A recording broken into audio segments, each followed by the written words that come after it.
2 minutos en el territorio continental ecuatoriano, buscando la verdad y abogando por la unidad nacional en pro de la paz y la seguridad en el Ecuador. Queremos saludar al ingeniero Osvaldo Landazuri, analista económico, empresario.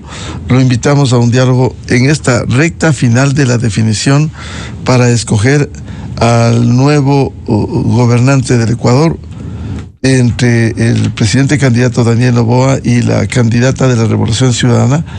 ¿Cómo ve las ofertas que se han hecho en la campaña, con una preocupación que saltó y que está allí, como fue el hablar de los ecuadólares, la dolarización a la ecuatoriana, a sabiendas de que la gran mayoría de ecuatorianos atesora el dólar como moneda de circulación en el país, que le ha dado certidumbre no solo al sector empresarial, sino a la clase media, a la clase baja, saber que cuenta con un dólar que no le impacta en la inflación, que está controlada, que es baja, y a diferencia de una moneda local que cada vez por la devaluación pudiera tener más moneda local pero menos capacidad de compra.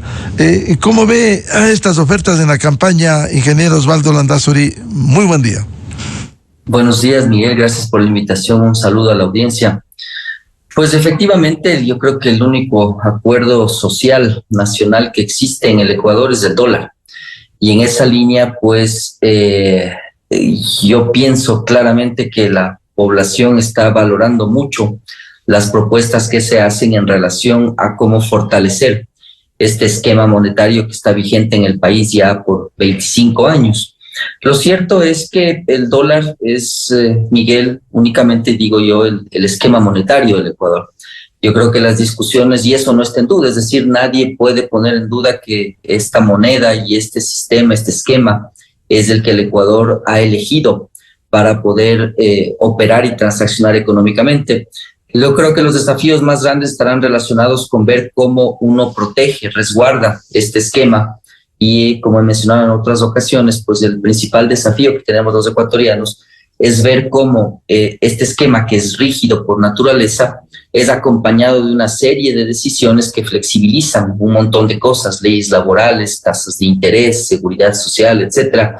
Todo aquello debería estar en el tapete de la discusión, pero lamentablemente no he visto un debate profundo respecto a estos asuntos estructurales que probablemente sean los más relevantes a la hora de apuntalar el dólar. Y respecto a esto, los ecuadólares y todo lo demás, pues es una tontería que nunca podrá llevarse a cabo de manera ordenada. Es decir, uno saldrá de la dolarización explotando, como lo hizo Argentina en un momento con un pasito previo que es la convertibilidad. Entonces, no existe en la historia ningún caso en el que un tipo de cambio fijo se haya transformado en un tipo de cambio variable ordenadamente. Eso será solo sacrificando ahorros, otra vez con la tortuosa situación que, recordemos, vivió la población cuando nos dolarizamos. Es decir, sería un impacto tan grave que muy probablemente el gobierno se caería atrás del dólar. Por ello, la importancia de dar estabilidad a la dolarización con estas acciones complementarias que son necesarias, como usted ha dicho, ingeniero Landazuri. Es absolutamente necesario. Y otra de los temas que está ahí pululando en el ambiente son las famosas reservas internacionales, ¿no? Es decir, es otro de los asuntos que le da estabilidad al esquema monetario que el Ecuador ha elegido, que es la dolarización.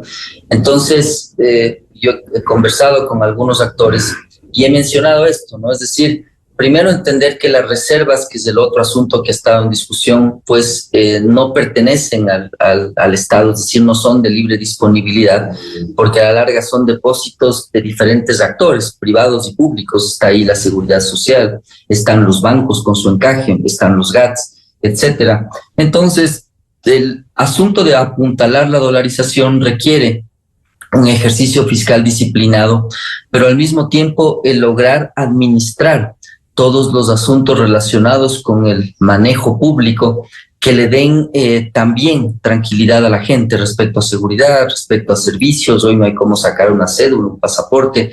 Ese equilibrio, Miguel, es el que debemos encontrar los ecuatorianos y es el que lamentablemente está abriendo la puerta para escuchar todavía estas propuestas tan absurdas como, por ejemplo, bajar el IVA o aumentar los subsidios o limitar la frontera de explotación petrolera o frenar la minería, que podría ser una fuente de ingresos importante. Es decir, todo aquello para mí se relaciona con un manejo inadecuado de los últimos gobiernos respecto a este equilibrio que estoy comentando y que debería ser el que fomenta un modelo de desarrollo que haga sentido para el bienestar de la población. En ese sentido, este tema no debiera estar en discusión, aunque sí lo ha estado por declaraciones públicas que se han hecho al hablar de dólar a la ecuatoriana. ¿Qué significa hablar dólar a la ecuatoriana, ingeniero Landazuri? Bueno, lo que pude escuchar yo, ellos están confundiendo términos, ¿no? Porque hablan de una moneda electrónica que sería un medio de cambio paralelo que podría permitir cierta flexibilidad a la hora de expandir el balance del Banco Central o, por ejemplo, hacer pagos desde el sector público a sus trabajadores con este tipo de esquema. Pero ahí hay una gran tontería, ¿no? Primero, entender que cuando uno habla de medios de pago electrónicos es algo muy diferente al dinero electrónico, ¿no? El medio de pago electrónico es únicamente utilizar la tecnología, el teléfono, la computadora para hacer transferencias de dólares que realmente están en una cuenta bancaria, que existen y que están respaldados con encaje, que están respaldados con buen manejo del sistema financiero. Porque lo otro que he escuchado yo a Correa decir es el Banco Central le compara con un banco comercial casi, ¿no? Es decir, si yo tengo un depósito y lo presto, pues lo que hago es expandir el balance. Pero en ese punto, pues deberíamos llevarle al Banco Central a las leyes de Basilea, pues, es decir, deberían tener reservas, debería tener todo lo que los bancos ecuatorianos tienen como un esquema de protección que ha hecho que la banca ecuatoriana sea una banca muy sólida.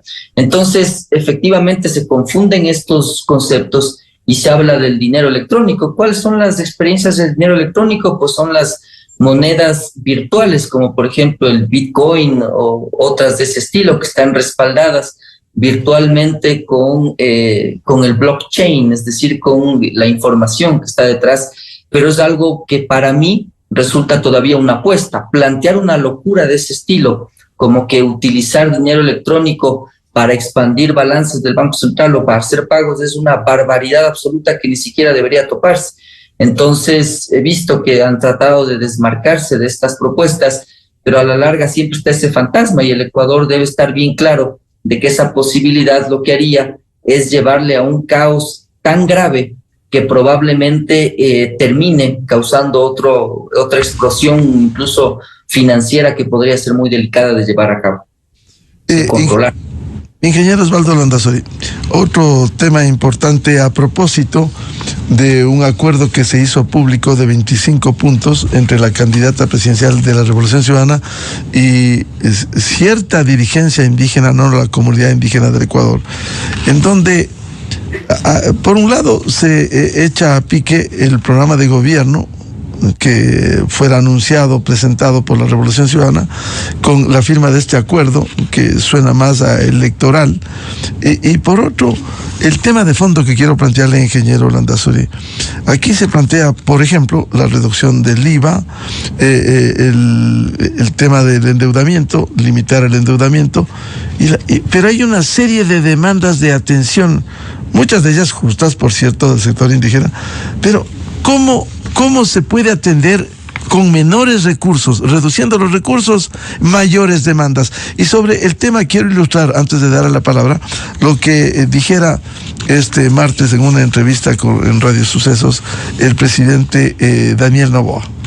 Si no hay minería y no hay petróleo acá, ¿cómo vas a tener ingresos? Te vas a ir comiendo mes a mes tus reservas a tal punto que no tienes nada que sostenga el sistema de pagos. Entonces, para poder sostenerlo, ahí usas una moneda paralela. ¿Para qué? Tienes a un proveedor de construcción de hace 5 años, está con una factura impaga, le dices, bueno, yo te doy Ecuadores. ¿Cuánto es la factura? 20 millones de dólares. Te doy en Ecuadores. Tú después anda por allá y mira a cuánto cambias, a cuánto recibes el descuento y allá tú. También, bonos también a las personas. En vez de dárselo en dólares, se lo dan en ecuadólares. Ese es el tema de los ecuadolares, pero añadía, para que conteste, ingeniero Landazuri, más demandas con menos recursos. ¿Cómo entender este contrasentido? Sí, me consultaron respecto al tema, Miguel, y en realidad lo que sucede es que primero, partiendo desde el tema político para ir al económico, el sector indígena actúa claramente como un sector que está cómodo desde la resistencia, desde la lucha, de la protesta, lucha entre comillas enormes, ¿no? Es decir, no es un actor que cogobierna. Y por lo tanto, la primera sensación política que tengo respecto a este acuerdo es que se va a acabar al día siguiente, que no se puedan cumplir semejantes tonterías que se están pidiendo, no porque no estemos de acuerdo con la educación intercultural o no porque no estemos de acuerdo con inversiones del sector rural. La pregunta es al sector indígena, pero no a la dirigencia que está ahí en un vaivén político y que trata de utilizar la fuerza de este sector que ha ganado fuerza yo diría en los últimos años en términos de lucha, de resistencia, le utilizan para lograr fines políticos, porque lo racional sería, yo, Miguel, lo dije ayer y lo repito por varias ocasiones, decirle, perfecto, la inversión va a salir, pero de los subsidios. La inversión va a salir, pero de ampliar la producción petrolera. La inversión va a salir, pero de aprovechar los recursos mineros que tiene el país de manera responsable, por supuesto. Y entonces la conversación debería salir de lo político y tratar de llevarle a lo técnico. Por ejemplo, insisto, 1 centavo de combustible por una escuela en el sector rural determinado en la costa, o en el sector rural determinado en la sierra o en la Amazonía. Entonces, esa conversación sí es bien distinta. Y esa conversación entonces nos pone a la pregunta de qué preferimos. Un niño con el estómago vacío yendo a una escuela a kilómetros de distancia, o una señora en Cumbayá con un diésel que cuesta la mitad de lo que debería costar. Digo señora porque en realidad es gente que vive muy cómodamente y realmente no está pagando lo que debería pagar. Entonces, esa conversación frontal hay que tenerla. Entonces, realmente me parece que al final este acuerdo que no tiene ni pies ni cabeza es únicamente una coyuntura, insisto, que se va a romper inmediatamente cuando no se pueda bajar el IVA, cuando no se pueda limitar la frontera petrolera y cuando el sector indígena otra vez aproveche esto. ¿Para qué? Para ir a su espacio cómodo. Ese espacio cómodo es la protesta social. Claro, como dice este acuerdo indígenas con la Revolución Ciudadana, acciones inmediatas y permanentes para enfrentar a la minería ilegal, auditoría y minería, moratoria minera, eliminar la minería a gran escala de cielo abierto. Es decir, esto que se viene luchando porque haya apertura a la inversión extranjera. Por cierto, partiendo de parámetros rigurosos de control del medio ambiente, licitaciones, todo eso, pero el cerrarse a la inversión extranjera, ¿cómo le va a dar recursos al Ecuador? No, pues claro, y además tiene 2 ejemplos interesantes. El primero me gusta mucho a mí, que es el chileno, con el cobre. Usted tiene ahí un país que realmente ha logrado estructurar un modelo de desarrollo, yo diría interesante en muchas aristas. Hay otras que son debes importantes, por ejemplo, la seguridad social, podemos hablar en otro momento de aquello. Está el otro caso que no me acaba de gustar porque es el caso peruano. Es decir, tienen muchísima inversión en temas de minería y eso ha hecho que logren desarrollar realmente crecimientos económicos interesantes, inversión extranjera que le multiplica por 10 a la ecuatoriana, y eso ha servido en gran medida para apuntalar el desarrollo de esas economías. Digo que no me gusta mucho el caso peruano porque si usted se fija, Miguel sale de Lima y se encuentra con un Perú bien diferente al que se ve en el centralismo limeño de ese país. Pero dejando eso a un lado, el asunto es que el Ecuador tiene que aprovechar esos recursos porque además la historia económica le muestra algo que es innegable, Miguel, y es que la fiebre del oro no la para nadie. Es decir, si es que el sector indígena ve como un problema la minería ilegal y que es un problema, ¿sabe por qué en gran medida se da esa minería ilegal? Porque hay restricciones para la minería legal. es decir, porque usted no promueve la inversión abierta, racional, que además sea compatible con el cuidado del medio ambiente. Y entonces, ¿quién termina aprovechando esos recursos? Terminan aprovechando los grupos delictivos que diversifican sus actividades entre droga, minería, trata de personas. Y entonces, si se fija en la conversación, otra vez es inconsistente. La minería ilegal existe porque uno no le da paso a la minería legal. Y es otro asunto que deberíamos discutir, no solo con Pachacutic y con el señor Leonidas Issa, sino deberíamos discutir con las comunidades que están aprovechando esas inversiones a través de escuelas, a través de carreteras, a través de generación eléctrica, y entonces ahí tiene otra clara confrontación entre las cosas que están pidiendo en decir cómo pueden ser viables, ¿no? Es decir, hay una contradicción clara entre decir no a la minería ilegal, pero tampoco a la legal. Ellos mismos van a estar al día siguiente sacando a los mineros que están cavando de una manera desordenada. ¿Por qué? Porque hay minerales preciosos y eso, insisto, no le va a parar nadie.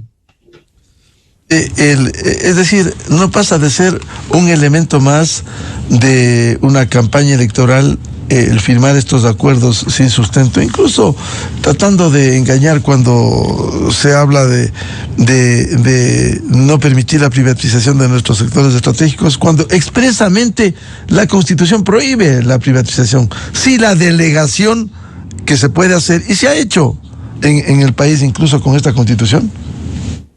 Sí, claro, por supuesto. Y además es peligroso, ¿no? Es peligroso porque acuérdese que a Lasso, por ejemplo, le costó mucho la alianza que hizo con Pachacutic en la asamblea. Usted recordará aquello.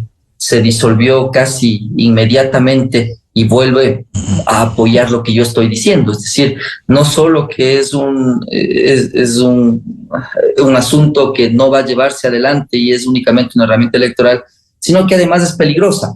Porque en el caso supuesto de que llegara a la presidencia, lo que tiene es un sector indígena exigiendo inmediatamente ese pliego de peticiones que usted no las puede llevar adelante e inmediatamente poniéndose a la defensiva y desde la resistencia.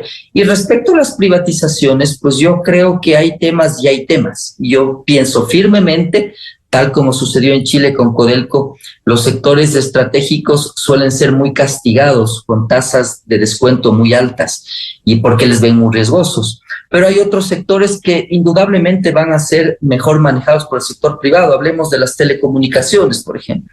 Hablemos de la delegación de ciertos hospitales, incluso de ciertas escuelas bajo parámetros que puedan ser interesantes para el sector privado y que le liberen al sector público de algunos temas que no los puede controlar. ¿Por qué? Porque está limitado en distancia, porque está limitado en recursos, y eso podría funcionar como ha funcionado en Asia, Miguel, en donde algunos colegios reciben el pago por estudiante de acuerdo al presupuesto y son manejados por privados. Entonces, yo creo que realmente ese dogmatismo de pensar que no la privatización o todo tiene que ser privado es el que tiene que acabarse y tiene que estar a la luz de un modelo de desarrollo ecuatoriano que puede tomar cosas buenas de varias experiencias, no solo latinoamericanas, asiáticas. El Caribe tiene también algunas cosas interesantes en República Dominicana, es decir, mostrarle al país algo que haga sentido.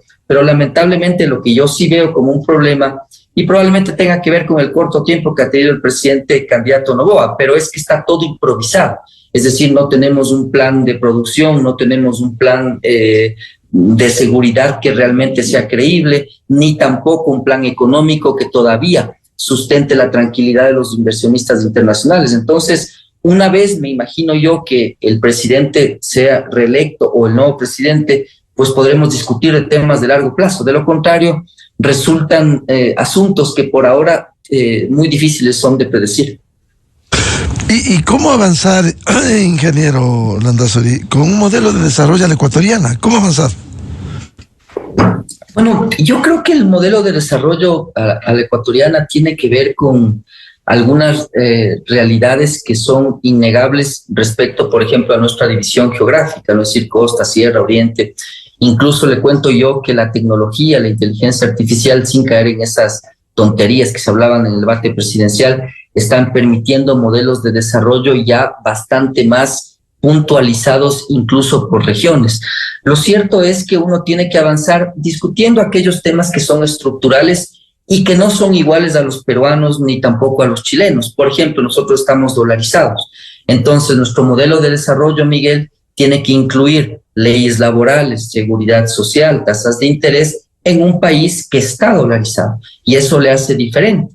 Tomará ciertos matices de algunas cosas, pero otras simplemente no las podrá tomar. Hay experiencias muy interesantes europeas respecto a la seguridad social que yo las he comentado.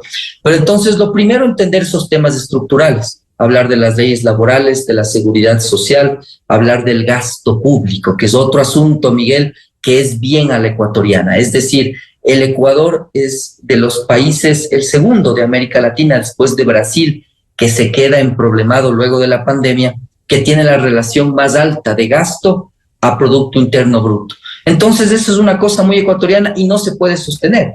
Entonces, tenemos que entender un modelo en donde probablemente el Ecuador tenga que combinar la participación privada con la pública en algunos sectores. De lo contrario, se va a volver insostenible. Entonces, ahí he dado algunos ejemplos para entender cómo uno empieza a analizar el modelo de desarrollo, que también incorporaría otro tema más que se me está olvidando, Miguel, y es el problema de seguridad que tiene el país, que no lo tienen los otros países de la misma dimensión de América Latina.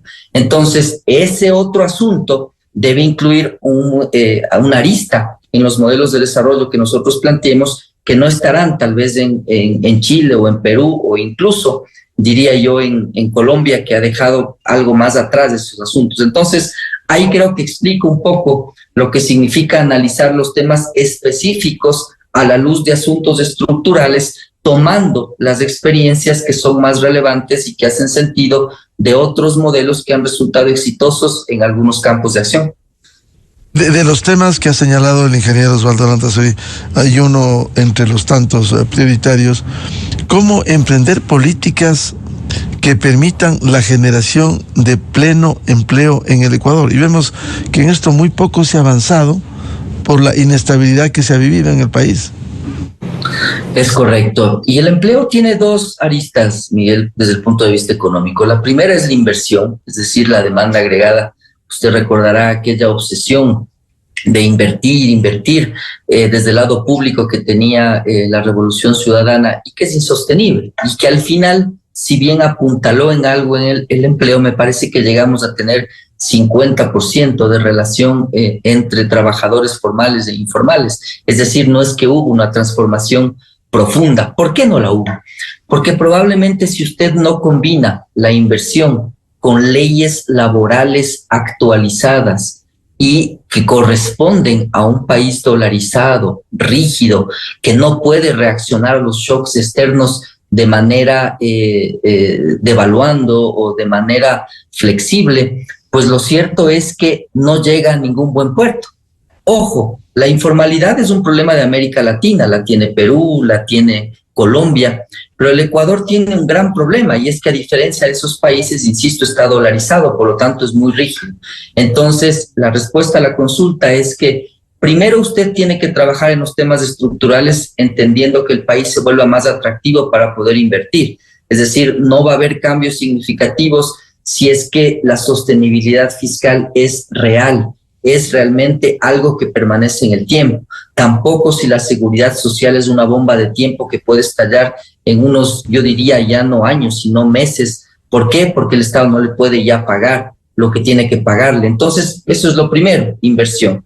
Y lo segundo, esa inversión tiene que encontrarse con un país atractivo en términos de leyes laborales, en donde la gente puede entrar y salir fácilmente de trabajos que ahora tienen características muy distintas a los de antes, Miguel, y las personas también tienen características muy distintas. Los jóvenes ya no quieren necesariamente atarse a una actividad por muchos años, están buscando otro tipo de proyectos de vida. Y eso ha ocasionado que los modelos de negocio también hayan evolucionado mucho con horarios diferentes, entonces necesitaría trabajo por horas, con localizaciones diferentes, debería poder trabajar en modalidades distintas desde otros países, etcétera. Todo eso es parte de volver atractivo un país y es parte de generar empleo, porque usted tiene un montón de emprendimientos en el Ecuador, la mayoría por necesidad,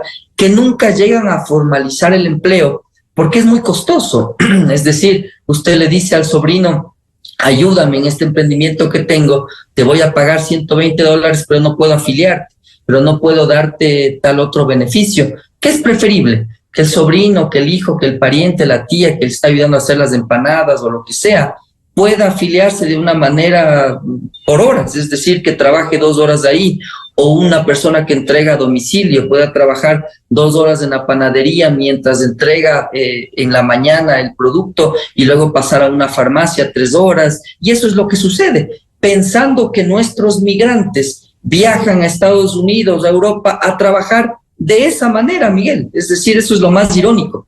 Entonces, realmente al final termina siendo la combinación entre inversión y leyes laborales. Y ahí usted va a tener resultados. De lo contrario, va a estar dándose vueltas en una referencia circular que no tiene un final que esperaríamos todos.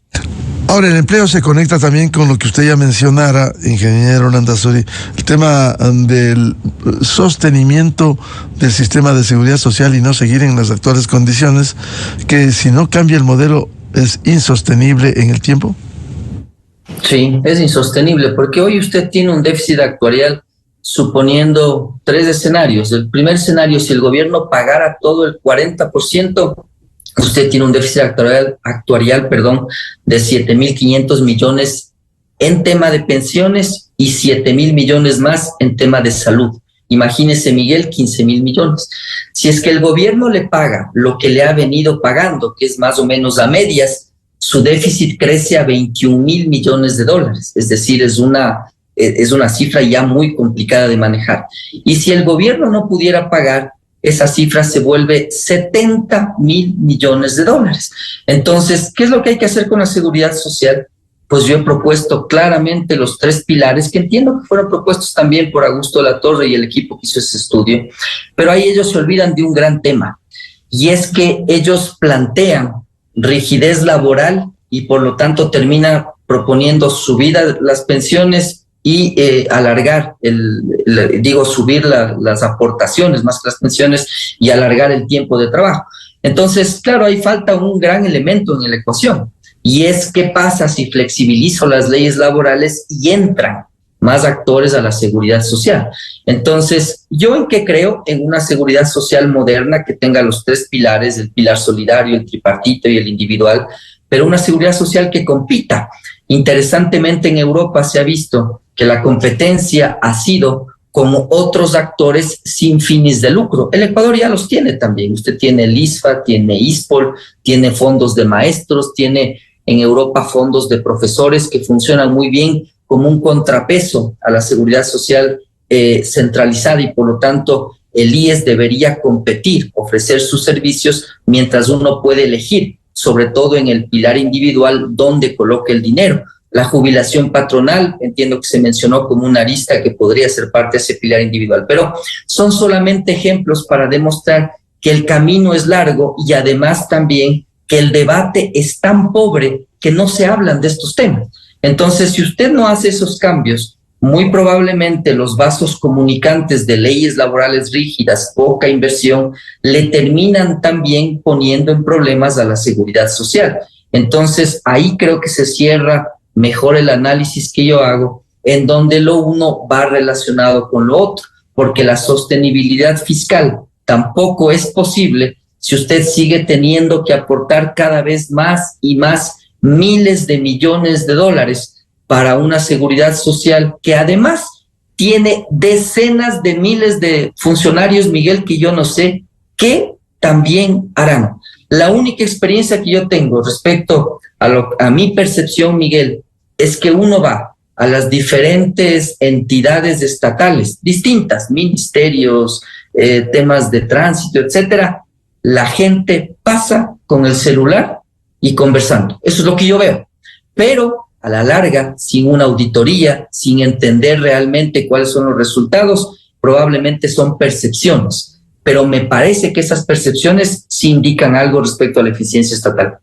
Ahora, ingeniero Landazuri, estos temas de fondo que usted ha tocado requieren del debate, del análisis y de propuestas y la decisión de avanzar hacia ello. Lastimosamente, cuando llegan las campañas electorales no vemos, más allá de los asuntos puntuales que dicen vamos a fortalecer al seguro social o vamos a emprender la reforma laboral, pero no responden a los cómo piensan implementar.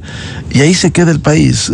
Usted citaba ese informe que fue un valioso aporte sujeto a enriquecerlo, como fue el de la comisión que presidiera Augusto de la Torre para el sostenimiento del fondo de pensiones, pero ahí quedó.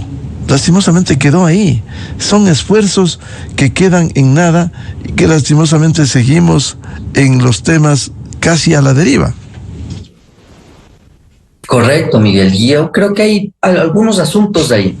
El primero me parece que, respetando mucho el concepto de Augusto y de su trabajo, me parece que otras voces son necesarias. Lamentablemente, en el Ecuador hemos vivido shocks muy importantes y yo veo todavía a actores del pasado que siguen siendo parte del análisis del futuro y la gente como que se rehúsa a participar en los mismos debates que en gran medida nos trajeron a este problema en el que estamos hoy metidos, porque acordémonos cómo nos dolarizamos, acordémonos de la ley de instituciones financieras de Dají, que ese desastre de los préstamos vinculados de los bancos, es decir, eso fue realmente un asunto que el Ecuador no lo debería olvidar, sobre todo para no repetir. Entonces, un primer tema.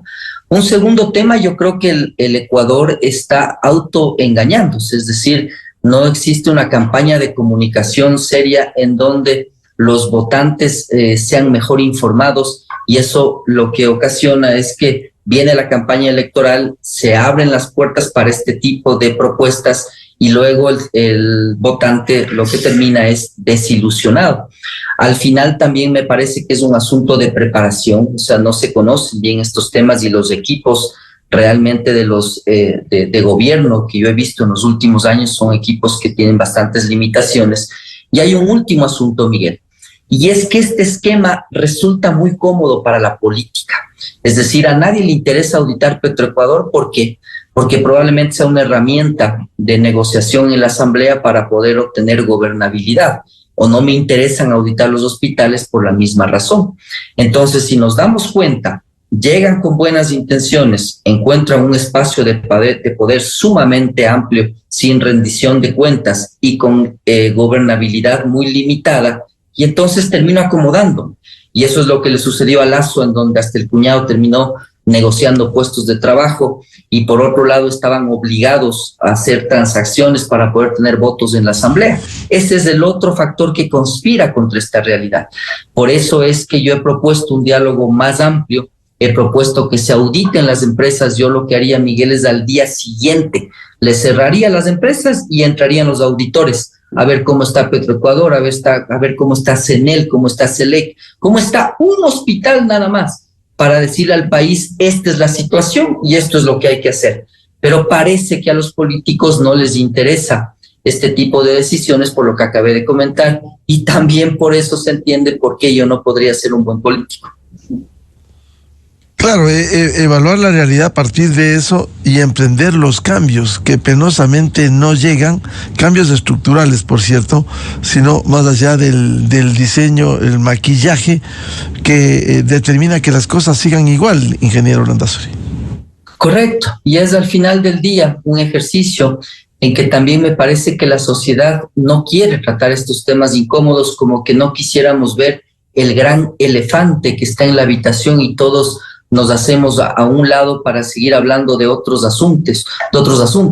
Entonces, si no hablamos de estos temas de seguridad social, de leyes laborales, de gasto público, de las empresas, lo otro, Miguel, los GATS. ¿Quién rinde cuentas en los GATS? Es decir, no tenemos ni idea de que ellos piden la plata, están urgidos porque les llegue su plata y organizan un concierto de $300,000 justo antes de las elecciones. Tampoco, pues.